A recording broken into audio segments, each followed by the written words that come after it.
ఈ కేటీఆర్ ఏం ఆడుతాడు, మొత్తం సావ రాజకీయాలు ఆడుతాడు. మాగంటి గోపినాథ్ ఎట్లా చనిపోయాడు?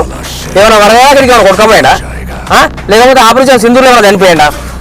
వీళ్ళ గురించి ఏమో సానుభూతి ఏంది నాకు అర్థం కాదు. కానీ మాగంటి గోపినాథ్ సినిమా వాళ్ళని పేర్చుకున్నాడు, బ్లాక్మెయిల్ దందాలు చేసిండు, డ్రగ్స్ రాజకీయాలు వచ్చి పెట్టిండు, కేటీఆర్కి కొన్ని కోట్లు సంపాదించి పెట్టిండు, కేటీఆర్కి బినామీ. వీళ్ళు శుద్ధపూసలు అని చెప్పేసి అని సానుభూతి చెప్తారు ఈ కేటీఆర్ అంటే. మాగంటి సునీత గారికి ఏమన్నా రాజకీయాల గురించి తెలుసా? ఆమెకి ఏం తెలియదు రాజకీయాల గురించి. ఆమె ఏడవైనా ఆమె తలబడుతుంది, సతమతం అవుతుంది, ఆమెకు రాజకీయాలే తెలియదు.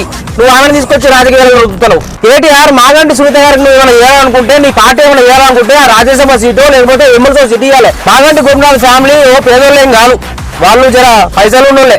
వాళ్ళు వాళ్ళ ఫ్లైట్ ఎక్కి మళ్ళీ సాయంత్రం వరకు మళ్ళీ దిగేటోళ్ళు హైదరాబాద్. కేటీఆర్ ఏదో నువ్వు సాగు రాజకీయాలు ఆడుతున్నావు కానీ గుర్తుపెట్టుకో, ఆడ మా నవీన్ అన్న, మా బీసీ బిడ్డ, మా నవీన్ యాదవ్ అన్న కాంగ్రెస్ జెండా ఎగిరెత్తారని చెప్పేసి అని చెప్తూనే ఉన్నా. ఇది బరాబర్ నువ్వు రాసి పెట్టుకో. కేటీఆర్ జూబ్లీహిల్స్ లా ఎగిరేది మాత్రం కాంగ్రెస్ జెండా. ఇది నవీన్ అన్న ఎగిరేస్తాడు, రేవంత్ అన్న తోడైండు. జూబ్లీహిల్స్ లా ఎగిరేది కాంగ్రెస్ జెండా, నాకు గుర్తుపెట్టుకో, ఖబర్దార్.